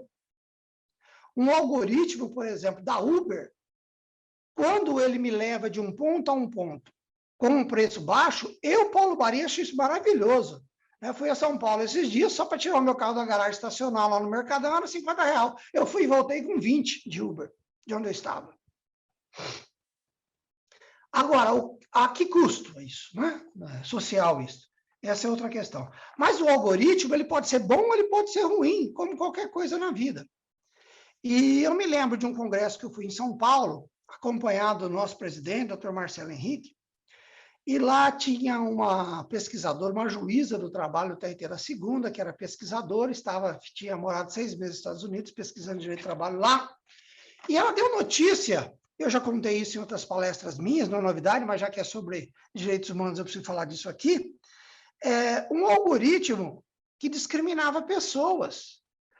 A torneira de um banheiro público lá nos Estados Unidos, ela tinha um sensor que, quando reconhecia que a mão que entrava ali embaixo para pegar a água era uma mão escura, de um negro, a torneira não abria, não soltava a água. A torneira discriminava a pessoa pela cor. Estou falando isso do país mais democrático do mundo, né? Que dizem que é o país mais democrático do mundo. E aí, isso é feito, o algoritmo é bom ou ruim. Não é o algoritmo que é ruim, é o cara que programou aquilo que é ruim. A ideologia dele, porque o algoritmo só faz o que você manda fazer, ainda. Por enquanto, nós não temos inteligência artificial, porque é outra conversa que vem depois, lá no meu livro eu trato disso no capítulo 6, vem outra conversa aí que é a inteligência artificial, que as máquinas vão aprender a pensar por atos repetitivos, por um enorme banco de dados, nós vamos viver um mundo de ficção científica. Eu acho que antes disso nós vamos desligar a tomada, né? E vamos para outro lugar. Mas vamos lá. Enquanto a inteligência artificial não estiver mandando for o ser humano, quem programa o algoritmo é um ser humano, que pode ser ideologicamente do bem ou do mal, de acordo com os nossos critérios, o que é ser do bem e o que é ser do mal. Né? Então, o algoritmo em si, ele não é bom ou ele é ruim. Ele é como qualquer outra coisa, inclusive a Bíblia ou o Corão. Se você usar bem, você produz salvação e produz benefício. Se você usar mal, você produz mal. Não tem como ser diferente. Você vai produzir tristeza e não felicidade. Então, existem inúmeras outras formas que o algoritmo pode discriminar. Esses dias atrás, eu recebi do Jota, aquele site jurídico lá, um artigo chamado assim, Algoritmos, uma forma contemporânea de reprodução de opressões. Em outras palavras, se o algoritmo continuar sendo usado como capitão do mato, aquele cara que lá na época dos escravos saía em nome de um fazendeiro para recapturar os escravos, esse algoritmo vai ser um algoritmo do mal. Eu não sei se naquela época ele podia ser considerado do mal, mas enfim, era uma questão histórica ali. Então, o algoritmo ele pode ser um capitão do mato ou não, depende de quem vai programá-lo, para que ele vai servir. Em direito do trabalho, e agora falando especificamente de uma coisa que é comum a todos, mas sem descambar para esse tema que eu não quero chegar a isso, é a questão das plataformas digitais dos aplicativos de transporte privado. Vamos dar nome aos bois aqui, o Uber 99, os Cabify da vida aí. Pois bem, na medida, o estudo desse livro que eu fiz, na medida em que você tem lá um algoritmo que dita as regras, que te acompanha mais do que tudo, mais do que era na época do Fordismo, a subordinação que se dá por meio da plataforma, ela é dissimulada e muito mais intensa do que aquela da época do Fordismo, em que um chefe de produção ficava olhando se o cara estava no posto de trabalho dele ou não, seria no banheiro ou não. O algoritmo da plataforma digital é muito mais potente, é muito mais violento, ainda que de forma dissimulada, na forma de subordinar o trabalho de alguém. Isso, para mim, é muito claro. E também isso aparece no próprio contrato de trabalho que de prestação de serviço que a Uber faz com seus motoristas. Mas eu não estou aqui para discutir vínculo empregatício de Uber. Eu estou aqui afirmando que a plataforma digital, nesses casos de motorista, é muito mais impactante do que seria um chefe direto pessoal. A doutora Tereza, que é da Universidade do Minho, lá em Portugal, tem pesquisado muito sobre isso, conheci ela lá no pós-doutoramento lá em Coimbra, e ela fala quanto tempo trabalha um trabalhador que está subordinado, é uma pergunta que ela faz, a uma plataforma digital. Quanto tempo fazia horas de trabalho um trabalhador que estava na fábrica? Ele trabalhava a hora que a fábrica estava aberta, normalmente das 8 às 18. O trabalhador digital, só a empresa conhece, ele e a empresa conhecem o tanto que ele trabalha, né? Porque isso está registrado lá no computador. E a cobrança, trabalha se quer, vai trabalhar se quer. Mentira! A cobrança, que ela diz isso no trabalho dela, a cobrança psicológica, a guerra que se cria com os outros colegas de trabalho, saindo da Uber agora, o cara que senta-se ao seu lado e também trabalha no computador, ou na casa dele, trabalhando no computador, está implícito ali na produtividade dele, que a máquina da empresa registra, que esse é melhor do que o outro. Né? Então, ele cria uma disputa acirrada entre esses dois desempregados para ver quem produz mais, quem vai ter melhor promoção, melhor salário, etc. Né? Há aí um controle dissimulado que é muito pior do que o controle daquele da época do Fordismo, feito realmente, visualmente, pela pessoa. O que eu gostaria de encerrar agora essa parte, logo indo para a conclusão, essa terceira parte sobre os algoritmos, é dizer que nós não trabalhamos, nós trabalhamos para viver, e não vivemos para trabalhar, né? A gente trabalha aqui porque a gente precisa ganhar din-din para pagar as contas. O homem não foi feito por causa do sábado, mas o sábado foi feito por causa do homem para descansar.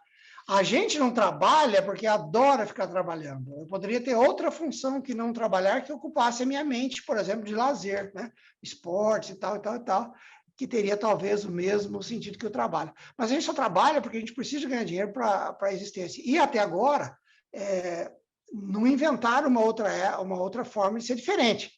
Porque se também todo mundo resolver, ninguém vai trabalhar, como é que o mundo vai? Nós vamos voltar a caçar no mato aí, comer grilo, etc. Não, o que eu estou dizendo é que a forma como a sociedade vai se organizar para que esse trabalho se dê de uma forma que atenda aos princípios da dignidade da pessoa humana, é que nós, enquanto sociedade, precisamos decidir e escolher. Não é se vai ser por meio do ultraliberalismo, se vai ser por capitalismo de mercado, se vai ser pelo socialismo utópico, se vai ser pelo comunismo, se vai ser isso, aquilo, mas as regras de construir essa sociedade somos nós quem escolhemos. Não é? E nós não podemos abrir mão disso. O que é certo para mim é que nós não podemos retroceder à época das trevas, voltar lá ao século XVIII, não é? Trabalhar 10, 12, 14, 16, 18 horas. Ah, mas eu não tenho lei sobre o trabalhador da plataforma, do Uber, ele não tem vínculo empregatício, não tem nada que reconheça o vínculo empregatício dele de acordo com o artigo 2º e 3º da CLT. Dizem uma parte. Bom, mas se não está no artigo 2º, está no princípio da dignidade da pessoa humana no trabalho e da garantia da existência, de um mínimo existencial. É por isso que em todos os países modernos que estão discutindo a questão da Uber, alguns reconhece o vínculo empregatício e outro fala que também não é autônomo, é uma terceira espécie, ele é um meio. Mas, seja ele empregado, seja coluna do meio, ele tem que ter duas coisas de garantia.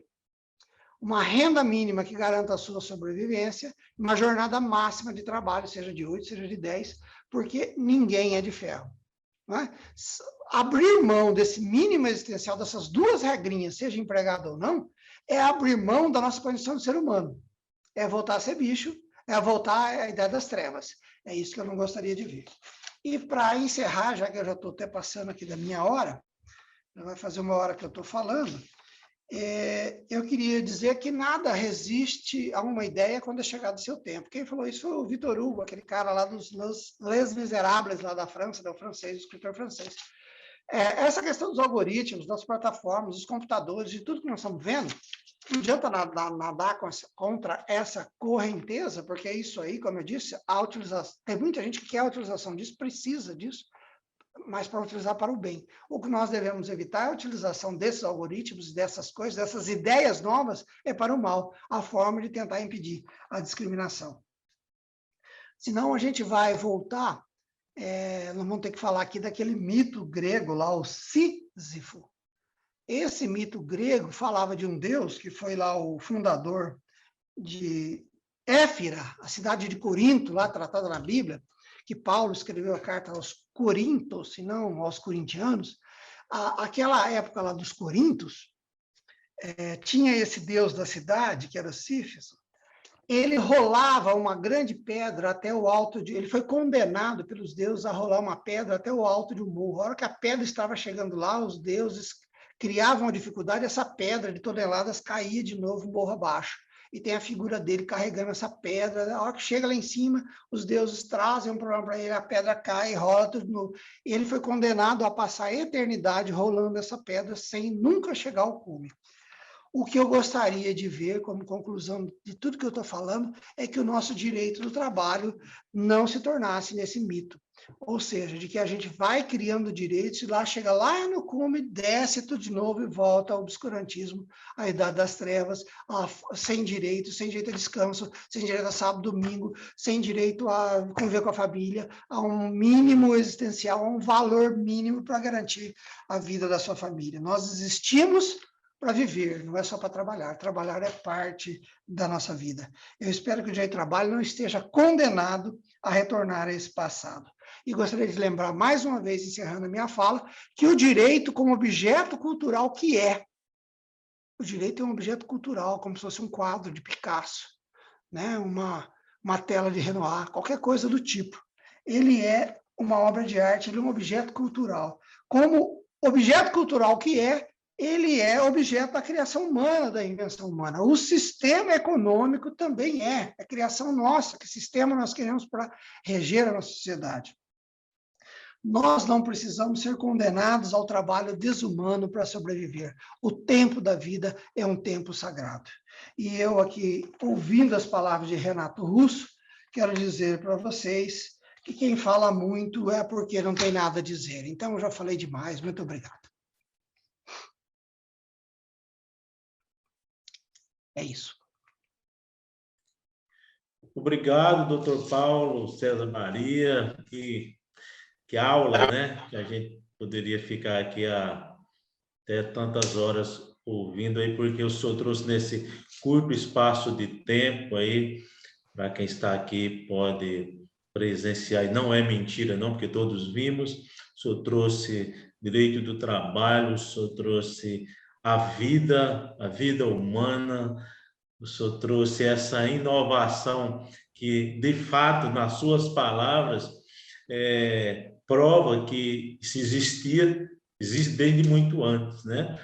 E posso até dizer, ouvindo das palavras do senhor, que também foi Deus que criou o tal do algoritmo, né? Se ele está no nosso DNA, e nós somos obra dele, então, não quero me alongar em nada, não, somente para dizer que ficamos muito satisfeitos, muito agradecidos com a explanação que o senhor trouxe para nós aqui nesta noite, e abrir a palavra aos participantes que queiram fazer alguma colocação, alguma pergunta para o doutor Paulo. Não vou ficar citando, mas eu estou vendo aqui, está com o quadrinho aberto ali, o doutor Cássio Tenani, sempre está presente aqui. Agora há pouco eu vi o doutor Azor Lopes, que estava aqui também, e os demais, fica aberta a palavra aí para quem gostar de fazer alguma colocação. O doutor Paulo Baria está aí para responder os questionamentos ou as complementações.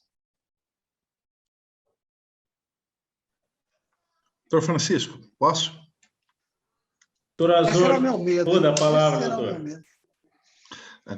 medo. Não tenha medo, meu amigo Paulo Baria. Era só para parabenizar você, te parabenizar pela riqueza da sua palestra, né? Você fez um giro praticamente nos 2 hemisférios do planeta e praticamente desde das amebas que você citou até talvez o futuro, né? O homem vivendo aí ao estilo Steve Jobs, né?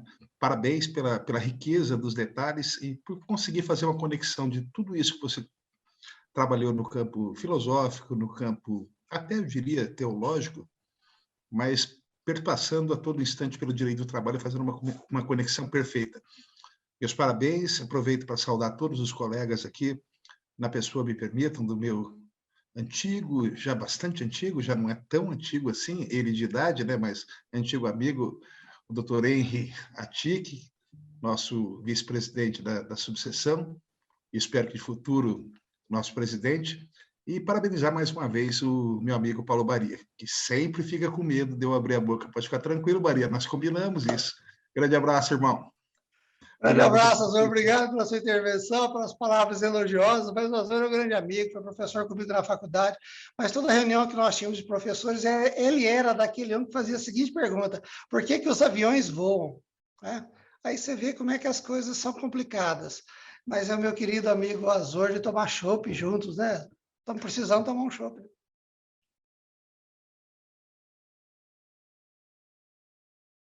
Muito bem, está aberta a palavra aí aos demais.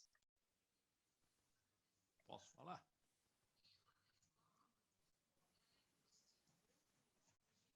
Eu, Henrique, posso falar? Vou tomar a palavra, então. Baria, enquanto não tem chopp, eu vou tomar coca, tá? Estou vendo que você está apelando, mas vamos lá. Me ouvem? Sim.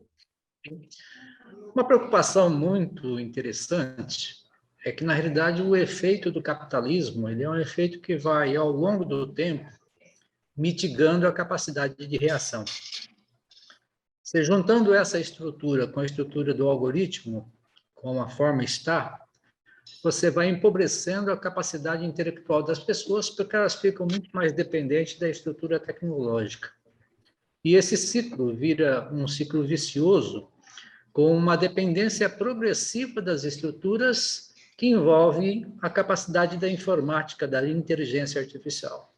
Então, nós passamos a ser não os agentes que são os agentes criadores dos atos da vida, mas nós passamos a ser meramente o efeito dessa situação que foi criada.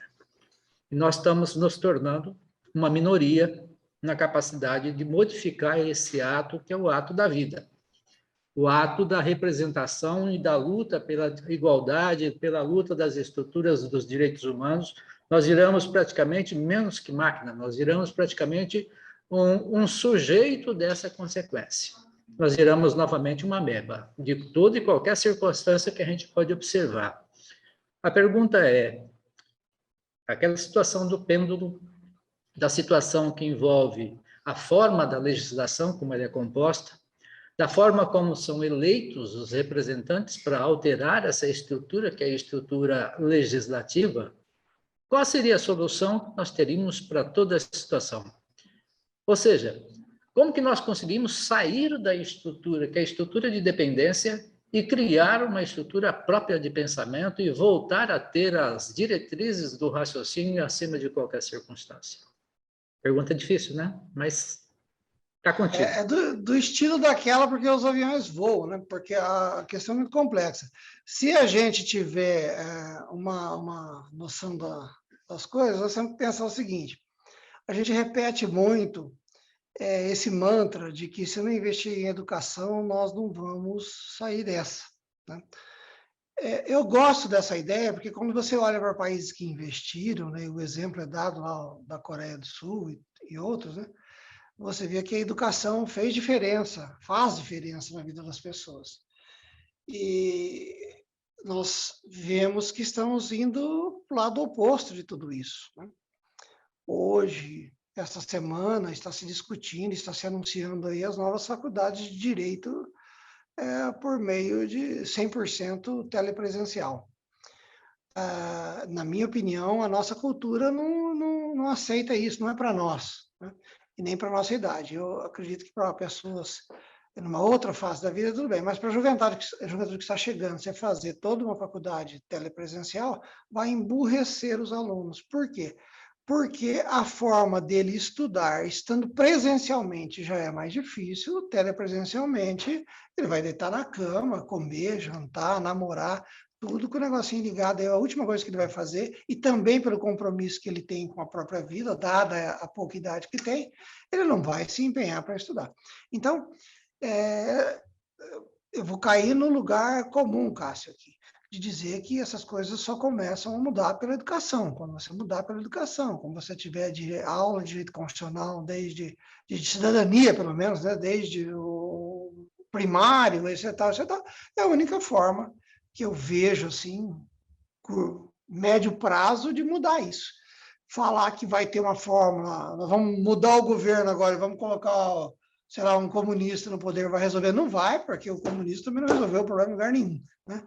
Então, não é essa. A questão é a massa, né? O povo como um todo que precisa tomar consciência disso. Nós estamos vivendo um momento ultraliberal, não é no Brasil, é no mundo inteiro. Nós poderíamos passar horas discutindo aqui por que nós chegamos nesse modelo ultraliberal, mas é isso que nós estamos vivendo hoje. No meu livro, eu faço lá uma sugestão, dizendo que, ou pelo menos um apontamento de uma causa disso, que também pode ser um lugar comum, mas que, na minha opinião, o que acontece é o problema da concentração de riqueza, né? Na medida em que eu tenho concentração de riqueza na mão de poucos, eu tenho uma consequência nevasta para 99% do resto da população. Porque esse 99% da população que vai precisar trabalhar, ele vai precisar disputar por um lugar de mercado de trabalho, e onde vão surgir aquelas classes que nós chamamos de precarizados, né? Que não é nem mais trabalhador em situação precária, é uma classe já nova chamada de precarizado, que são todos esses aí que estão à margem de uma legislação social e trabalhista que possa protegê-los. Então, para resumir, eu só vejo solução por meio da educação. A curto prazo, eu não vejo solução que possa resolver isso. O Azor quer falar. Pois não, doutor Azor? Abra o vídeo, o áudio, por favor.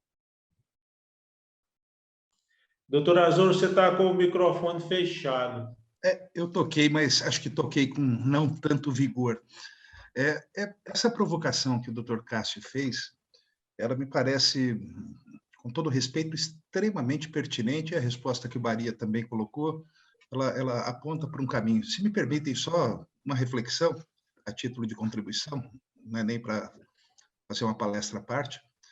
Mas eu acho que a lógica disso, é o questionamento que o Dr. Cássio coloca, me parece, pelo menos aos meus olhos, que não está nessa coloquial dicotomia esquerda-direita, capitalismo, comunismo, socialismo, ou modelo liberal de Estado, né? O pensamento liberal, propriamente dito, né, no campo puramente teórico, ele não se baseia nas máximas capitalistas.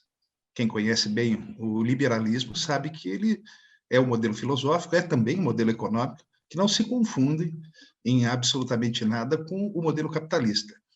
E também o capitalismo não é esse demônio que muito se diz. E me parece que não há essa dicotomia que, nos dias de hoje, provocada exatamente pelos maiores dirigentes do nosso país e fertilizado nas redes sociais, assim, por uma expansão, como disse o Humberto Eco, né? Que talvez as redes sociais se transformaram num grande espaço da imbecilidade, né?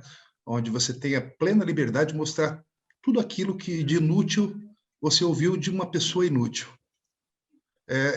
Eu proponho uma reflexão no sentido de que, se a gente fizer até uma busca assim, de resgate mesmo, de observação participante daqueles momentos que nós vivemos, sem saudosismo, não se trata aqui de saudosismo, no meu tempo era assim, isso é pequeno demais, né? Para esse tipo de discussão que o Dr. Cássio propôs e para a estatura da resposta que o Dr. Paulo também apresentou. Mas eu proponho uma reflexão em cima de algo que, na década de 80, quando eu comecei a lecionar 90, perdão, na Unirp, comecei lá em 98, era mais ou menos 99, talvez eu estava publicando naquela revista, nem sei se ela ainda existe, a Consulex eu sei que existe, mas ela tinha lá um outro título que era Prática Jurídica.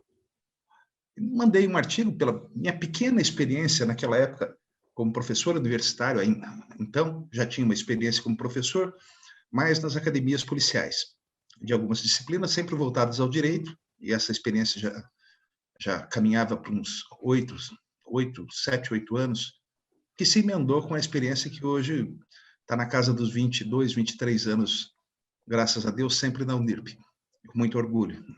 E naquela ocasião, naquela publicação, a gente estava enfrentando o primeiro momento da internet.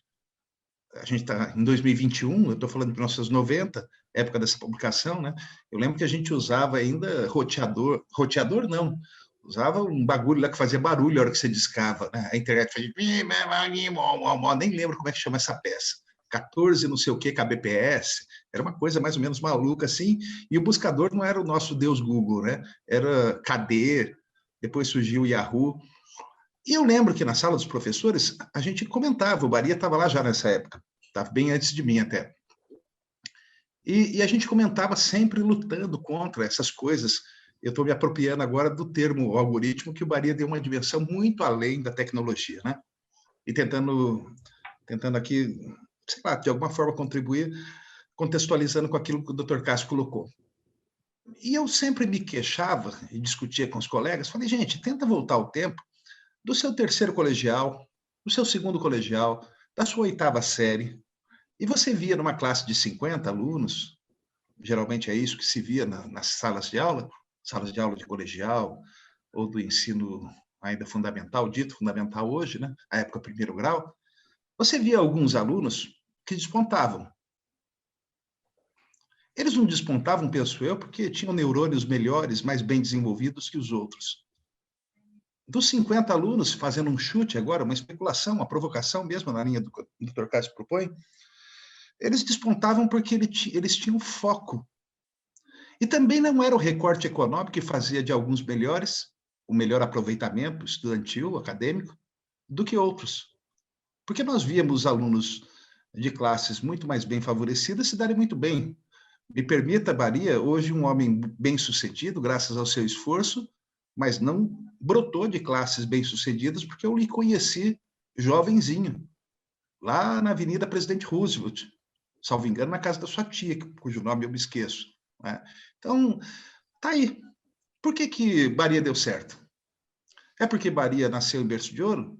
É porque Baria é capitalista ou comunista? Ou liberal?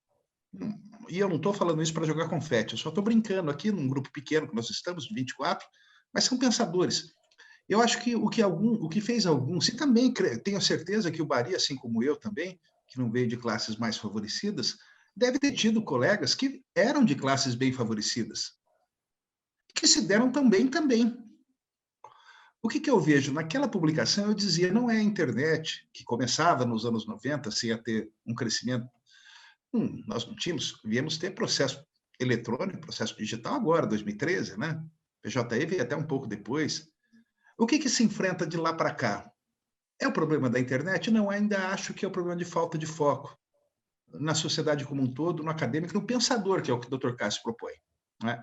É claro que o modelo consumista, de obsolescência que o capitalismo propõe, e ele propõe isso, os teóricos do comunismo colocam isso de maneira bem clara, né? Que o capitalismo peca porque prega a obsolescência dos produtos, a necessidade compulsiva de compra.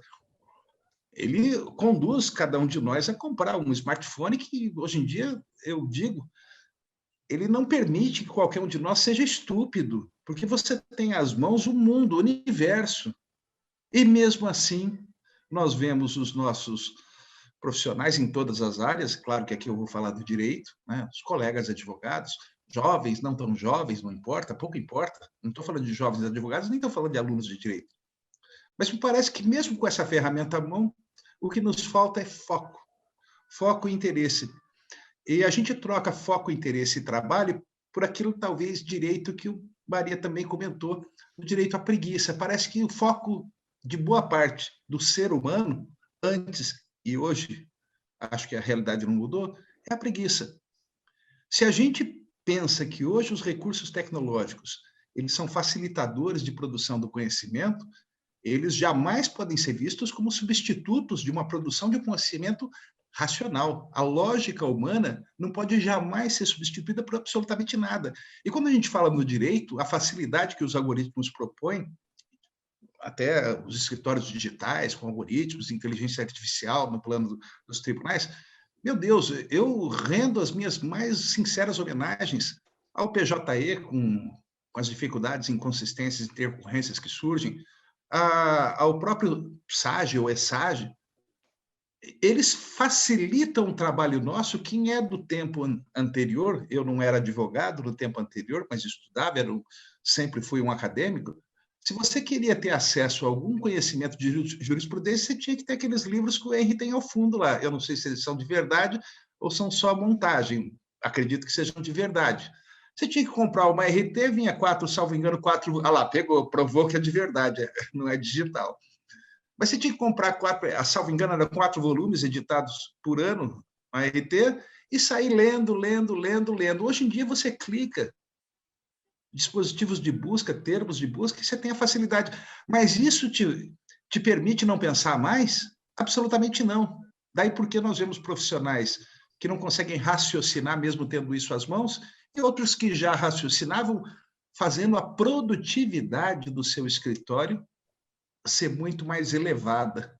E a qualidade também das suas pesquisas ser mais profunda, porque, sem dúvida alguma, clicando no notebook ou mesmo no smartphone, a rapidez da busca do dado é muito maior do que o Henry pegar cada uma. Está numa dessas RTs, Henry. Não lembro qual. Fala sobre bem de família, é legal. Acha aí. Eu também lembro de ter visto. Acho que foi em 2014.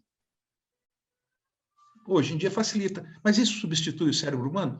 Então, me permitam e me perdoem também de ter me estendido. Desculpe, mas foi culpa do Dr. Cássio. O Dr. Cássio fez uma provocação daquelas que me dá sabor de ouvir, né? Gostoso de ouvir mesmo.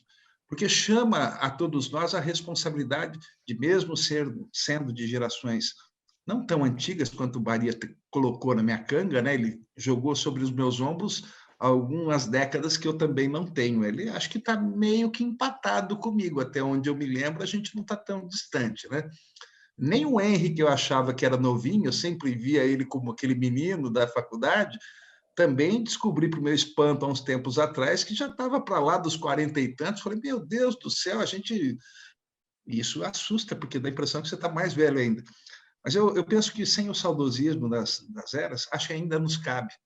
E encontros como esse devem ser cada vez mais, não só fomentados, mas não é puxar a orelha das novas gerações, e nem só delas, né? Mas chamar a atenção de todos nós. A necessidade de raciocinar o direito, ela não se substitui por um teclado de celular, um teclado de smartphone, um teclado de notebook. Me desculpe, doutor Francisco, me desculpe, doutor Cássio, mas a culpa do doutor Cássio não é de ninguém, eu não queria ficar fazendo, mas a provocação e a profundidade do que ele fez me cobrou. Quem falou? E olha, porque eu tomei Coca-Cola. Imagina se tivesse tomado a cerveja que o Baria prometeu que vai pagar. Desculpem, gente. Muito bom, nós estamos tendo aí inúmeras aulas aqui hoje. Obrigado, doutor Azor. Alguém mais aí? Doutor Bruno depois falou que queria fazer uma fala. Coisa rápida. Estão ouvindo? Sim. Sim, doutor, estou ouvindo. Das aulas dos nossos gigantes aqui, né? Nunca... Sempre muito bom ouvi-los, de cultura jurídica imensa, uma enciclopédia ambulante. Então, fui notando alguns pontos aqui para falar um passando, mas depois eu desisti, né, de anotar o que falar aqui. Mas eu gostaria de, lógico, parabenizar a palestra do Dr. Baria, tudo pronto, e pontuar a presença de uma assessora aqui de Botuporanga, que também participou da nossa reunião, que aqui tem Secretaria de Direitos Humanos, né? Eu mandei lá para o pessoal, olha, a assessora do secretário aqui participou da reunião, então alguém já fora do direito também vendo a importância dessas discussões. Gostaria de pontuar para o Dr. Baria, para as pesquisas dele, tem um livro interessante, uma pesquisadora chamada Mireille Delmar Martí, do Colégio de France. Ela tem um livro que chama Direito Penal do Inumano. Ela fala bastante do inumano e tal, serve para esse guarda-chuva aí, né? Para pegar o que está fora do guarda-chuva dos direitos humanos também. E um exemplo clássico do constitucionalismo, né, que o doutor Henrique vai lembrar bem, é a Pachamama do Equador, né? Que está na Constituição do Equador como uma proteção jurídica àquilo que não é humano, apesar do direito ser cultural e produto humano. O Dr. Baria vai do Homo Deus, do Harari, até as 21 lições do século XXI. O que o Harari fala nessas 21 lições? E só aquilo que é menos algorítmico que vai perdurar na sociedade. Então, o enfermeiro vai demorar mais do que o médico, que pode ser algoritmizado. O próprio trabalho do advogado talvez fique só com, não com a advocacia de massa, mas mais com casos mais complexos, que demandem uma hermenêutica maior, né? Uma coisa interessante que eu acho também, quase todas as discussões são pontuadas, e aqui o doutor Baria lembrou bem, as rédeas do direcionamento da nossa sociedade estão em nossas mãos. Quantas vezes a gente propõe alguma coisa para o Brasil e sempre somos contra-argumentados que o Brasil é grande, é diverso, é continental, é isso, é aquilo, e estão nas nossas mãos. Estão nas nossas mãos essas rédeas. Então, também muito bem pontuado.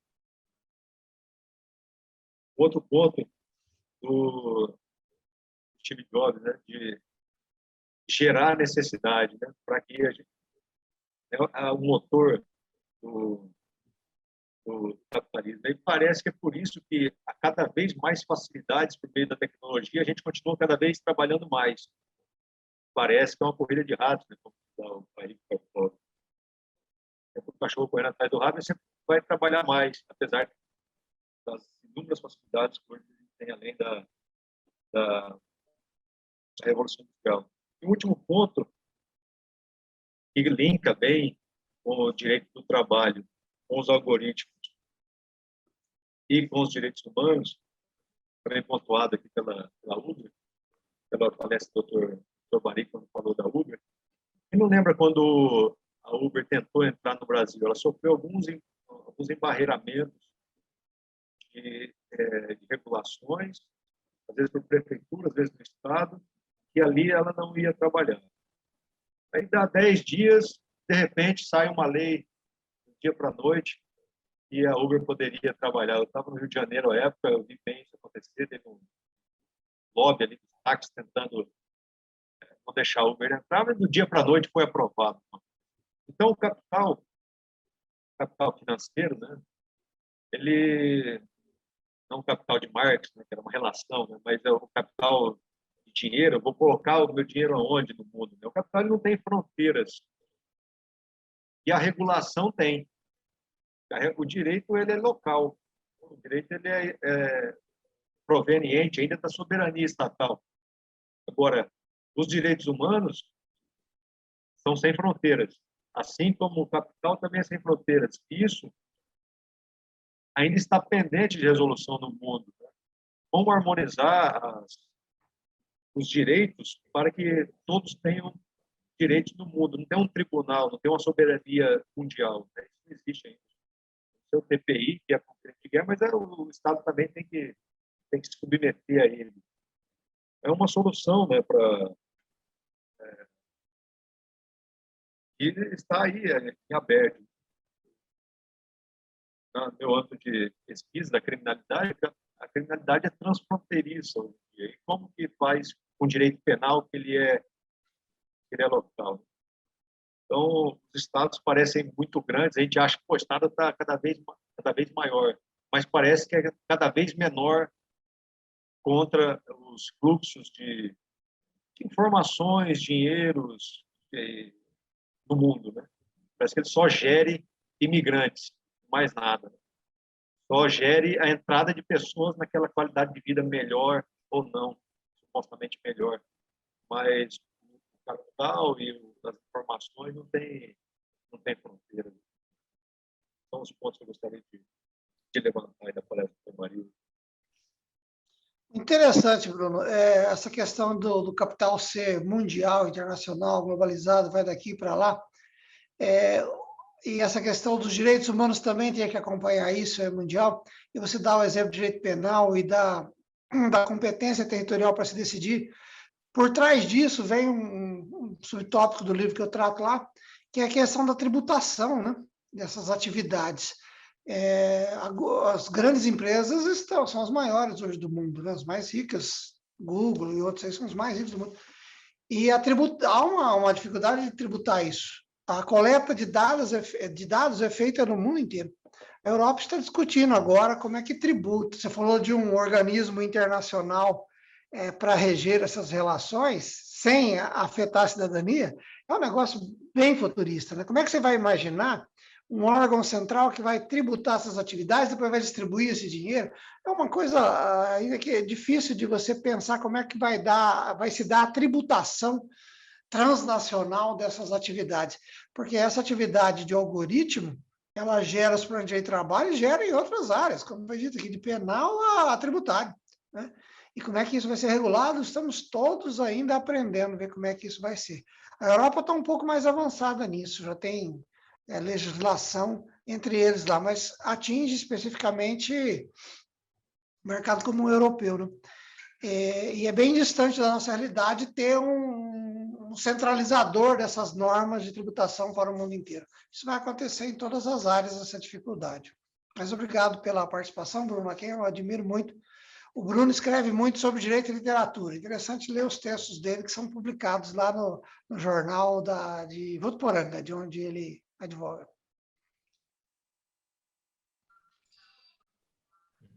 Bem, pessoal, tem mais alguém aí que gostaria de fazer alguma colocação? Não manifestou ainda. Nós ainda estamos aqui em 22 pessoas ainda, tem bastante pessoas aí. Apesar do horário um pouquinho, mas se alguém quiser falar mais alguma questão. Só parabenizar o Paulo, posso? Então, tendo mais quem queira fazer manifestação, eu quero mais uma vez agradecer ao Dr. Paulo Baria pelo aceite aqui conosco nesta noite. Agradecer a cada um de vocês que participaram, aqueles que já saíram aí, que já saiu alguns, mas os que estão presentes. Obrigado pela participação. Acho que aqui nós juntos tivemos aulas, né? Aula mesmo, com qualidade. Dr. Baria, os que participaram, os que interviram nas colocações. agradecer o Leonardo, que esteve conosco hoje. E, para encerrar, eu quero passar a palavra para o doutor Henri Attic. Antes, o doutor Paulo Baria pode fazer as suas considerações finais, e depois o doutor Henri Attic encerra o encontro aí, em nome da nossa 22ª subseção. Eu só quero agradecer o convite, a oportunidade de estar junto com esses amigos aqui. Inclusive, recebo aqui o abraço do Henrique Dias, já que você não deixou de falar, mas tudo bem, muito obrigado, viu, Henrique? Grande abraço. E passo a palavra para o Henrique para encerrar, mas eu sou muito grato a todos vocês por terem me ouvido. Leonardo, Alexandre, que está aí, Azor, Cássio, todo mundo, Thiago Sansão, meu amigo. Muito obrigado, viu? Um abraço. Eu ia fazer isso mesmo, doutor Paulo Baria, que eu percebi que mesmo baixinho, acho que o microfone do doutor Henrique Dias está baixo, mas eu percebi que ele queria fazer a manifestação. Doutor Henrique Dias, se quisesse manifestar, fica à vontade. Doutor Henrique Dias, eu te peço perdão, não vi a sua pedido de manifestação, por favor. Não é, doutor Francisco, é o doutor Paulo, já está com cabelo branco, e ele já deixou de ser político que nem eu, então ele fala mesmo, pô. Doutor Paulo Baria, parabéns, tá? Eu achava que você era bom, agora eu acho que você é ótimo, tá? Depois de ver tudo que você falou, que eu não sabia nada disso, eu não tenho a classe, o conhecimento que tem o Cássio, que tem o Azor, e os demais estão aí. Eu estou falando no celular, pela primeira vez estou usando o celular para fazer essa reunião, então eu não consigo ver as outras pessoas que estão aí, né? Falou que não conhece aí de informática, quem não conhece sou eu, estou falando no celular e apanhando para burro aqui. Mas, só para finalizar e deixar o doutor Henri encerrar isso aqui, para fazer a dupla Henrique e Henri de final, agora eu consegui entender por que de vez em quando, nós dois, de vez em quando, quase que travamos alguma leve discussão sobre política. Eu calculo que você deve pensar assim, ó, quem assumiu o poder, seja socialista ou comunista, vai melhorar isso daqui. Mas aí nós precisávamos ter não pessoas, homens, né, como eu, como você, né, que somos falhos e que erramos na vida, mas precisava ter, por exemplo, assim, Jesus encarnando, tá, para ser o presidente do nosso país, e aí ele podia ser socialista, porque ele iria conseguir fazer tudo isso que você falou aqui, mas de uma forma assim, de amor, de carinho e com muita lealdade. Coisas que o Henrique Dias, se assumir como socialista, não vai fazer nada correto, entendeu? Não vai dar certo. Então, agora eu consigo entender por que você, de vez em quando, quer, né, me cutucar ali, né? Porque eu e ele, o Francisco, de vez em quando a gente tenta bater boca sobre política, né? Agora eu entendi, eu vou mais respeitar você, mas você vai ter que respeitar que só um socialista chamado Jesus que vai poder, assim, assumir o nosso país e fazer do socialismo ser uma coisa maravilhosa.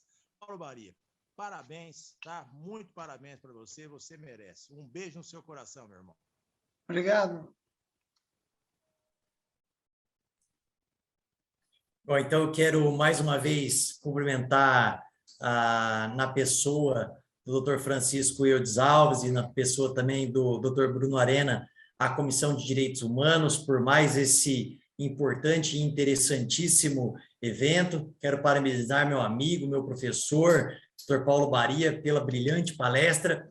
Eu iria também tangenciar alguns pontos da sua fala, mas todos aqui já fizeram tantas colocações muito melhores do que eu teria condições de fazer e, portanto, só vou me ater a parabenizá-lo por tanto conteúdo e, de fato, o tempo passou durante sua fala e a gente nem percebia por tantas questões tão bem colocadas e interessantes, fora as várias conexões com as várias áreas que já foram mencionadas aqui e além de tudo, o direito constitucional que tanto me é caro. Quero agradecer também a participação e a intervenção do Dr. Cássio Penani, Dr. Henrique Dias, Dr. Leonardo Attieri, Dr. Alexandre, e do meu querido amigo e professor também, professor Azor Lopes. Os dois falaram aqui, né, sobre mim, e eu me sinto um pouco mais tranquilo, apesar dele ter me chamado de velho, pelo fato de os dois terem sido meus professores, e, portanto, nesse aspecto eu fico razoavelmente tranquilo. O Azor falou que começou a dar aula na faculdade, se eu entendi direito, em 98, 99, eu ingressei na faculdade em 98 e, portanto, fico bastante tranquilo nesse aspecto. Isso aqui, Azor, não é RT não, viu? Isso aqui é o Tratado de Direito Privado do Pontes de Miranda, mas, de fato, são 60 volumes e aí fica complicado pesquisar qualquer coisa nesse aspecto. Eu agradeço demais a presença de todos e de todas, quero agradecer todas as falas muito gentis direcionadas à nossa diretoria, à nossa sucessão, ao nosso presidente Marcelo Henrique, a quem hoje tenho o prazer de ladear na diretoria e representar aqui neste evento, e, portanto, me dada essa honra, declaro encerrado mais este evento da nossa 22ª sucessão da OAB São Paulo, desejando uma excelente noite a todos e a todas.